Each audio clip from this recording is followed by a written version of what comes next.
Ever just space out on, like, autopilot? Like, when Mhm. you're driving a route you've done a million times and suddenly, boom, you're pulling into your driveway with zero memory of actually, driving.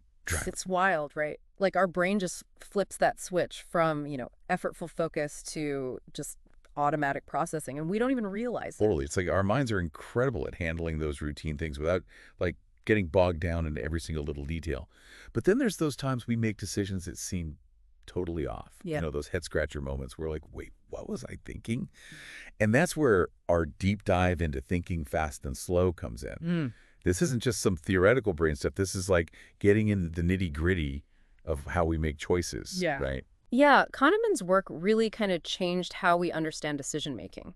He introduced this idea of two systems, two ways our minds process information that are influencing like every choice we make. So it's like having a split-second instinct and a more deliberate thought process, like constantly battling it out up there. Exactly. You've got this intuitive part of your brain, what Kahneman calls system one. It's always on, making these lightning fast judgments based on, past experiences, patterns, and even, surprisingly, emotions. It's efficient, but, prone to some predictable errors. And that's where System 2 swoops in to save the day. Well, you could say it's like our inner Sherlock Holmes carefully weighing the evidence. System 2 is our slower, more analytical mode. It's capable of abstract thought, challenging assumptions, doing those mental gymnastics.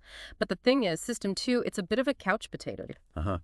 Love that. It takes effort to get it going, and, we only have so much mental energy to spare. So if System 2's like off napping on the couch, our snap judgments and gut reactions just get to run the show. Pretty much. And, Kahneman, he describes this fascinating study where they found that simply asking people to recall more examples of their own assertiveness actually made them rate themselves as less assertive overall. Hold up. They felt less assertive after listing more assertive things. How does that even... It's a perfect example of System 1 taking a shortcut.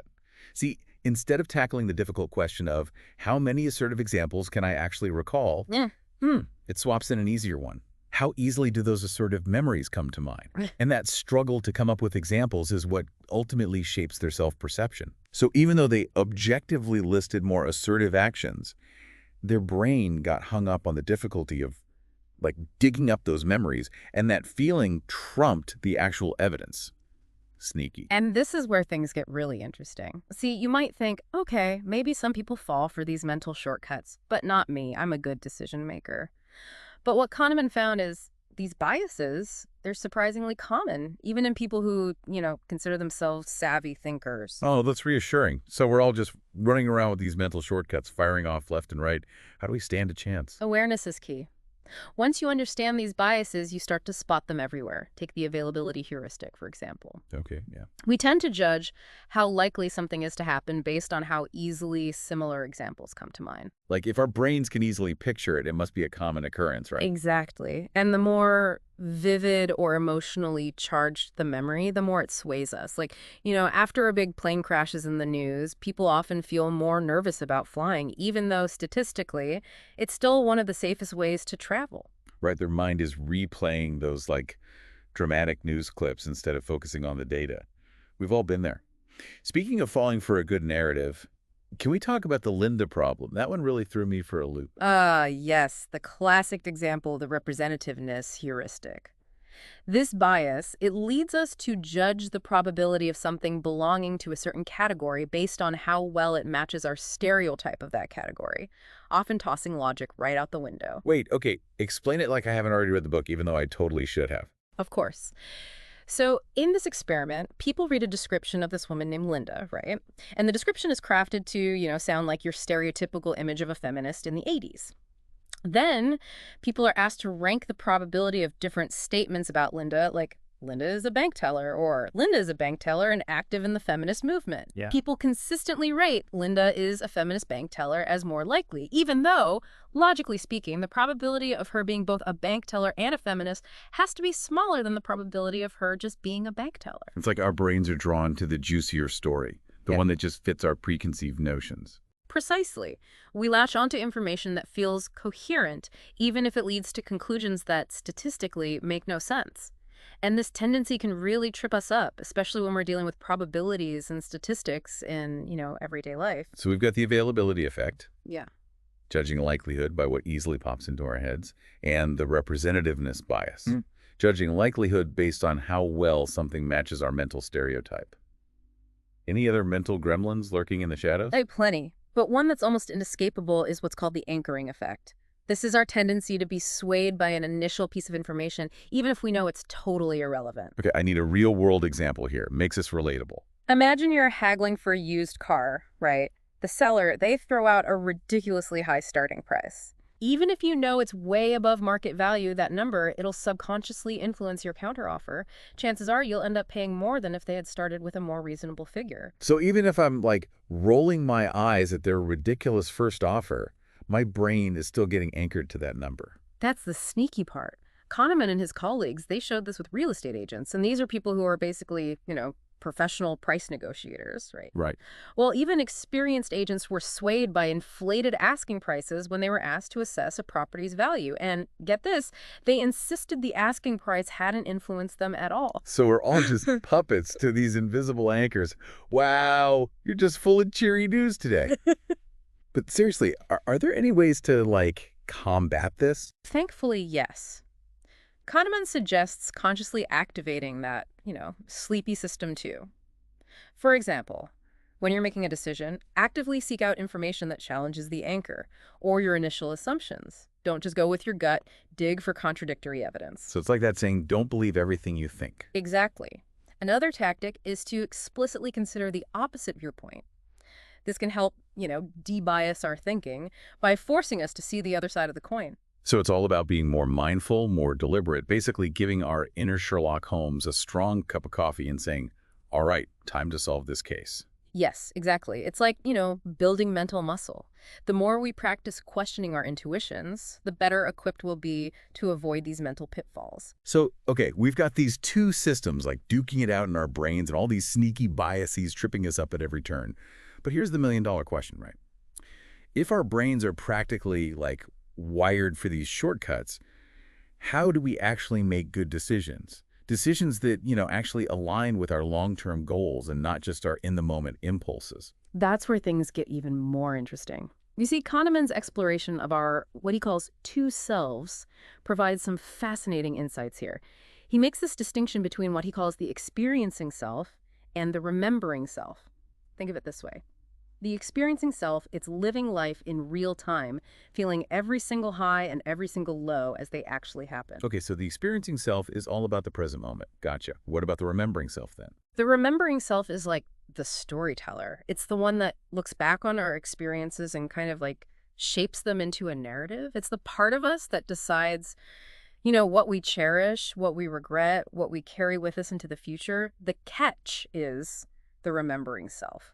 Bit of a selective memory. Meaning? Well, it tends to focus on the most intense peaks of an experience, whether those peaks are, positive or negative. And of course, the very end. The duration in between, not so much. It's like that saying, it's not about the journey, it's about the destination. Kahneman, he describes this fascinating experiment where people had to endure having their hands submerged in painfully cold water. Ooh, that sounds unpleasant. I'm already wincing just thinking about it. Right. So there were two conditions in this experiment. In one, the cold water experience, it was shorter, but it ended with this blast of extra icy water. Oof, exactly. In the other condition, the experience was longer overall, but the water, it gradually warmed up a bit toward the end. I'm going to guess people preferred the shorter experience, even though it ended with that, extra jolt of pain. Spot on. Their remembering selves prioritized the less aversive memory, even if their experiencing selves had to actually endure more discomfort overall. It's like choosing a movie based solely on the climactic scene without considering if, the rest of the film was even enjoyable. That's a great analogy. Yeah. So the question then becomes, how do we reconcile these two selves, right?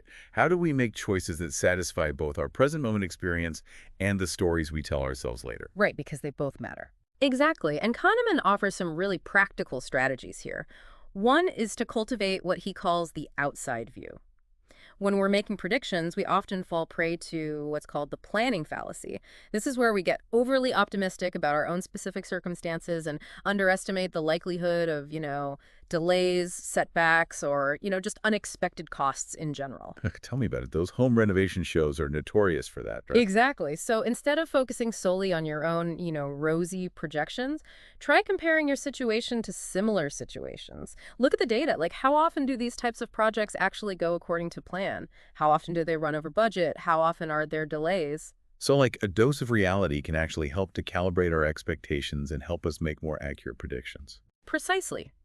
Another powerful tool is something called a pre-mortem. This is a technique that teams can use to kind of anticipate potential pitfalls before implementing a big decision. So like a preemptive postmortem. You got it. You get your team together and you imagine it's like a year later, the decision, total disaster. Now, each person writes the history of how this failure unfolded, what went wrong, where were the blind spots. That's brilliant. It's like giving our inner critics a safe space to just air out all the ways things could go sideways before they actually do. Exactly. And finally, remember those framing effects we talked about, this idea that the way a choice is presented, it can dramatically influence our preferences, even if the underlying options are actually the same. Oh, right. Like how a medical treatment can sound way more appealing when you focus on the survival rate instead of the mortality rate, even if the numbers are like mathematically identical. That's it. By understanding these kind of quirks of human psychology, these, predictable ways that our brains interpret and respond to information, we can become much more savvy decision makers. So in a nutshell, what Kahneman is saying is that our minds are these incredible, complex, constantly humming machines, capable of amazing, amazing feats, but also prone to these predictable, glitches. And by understanding how those glitches work, we can learn to anticipate them, we can learn to mitigate them, and ultimately make choices that are more aligned with our values and our long-term goals. You've given us a lot to think about today. For listeners who, want to go even deeper on this, we highly recommend checking out Thinking Fast and Slow by Daniel Kahneman. It's a game changer.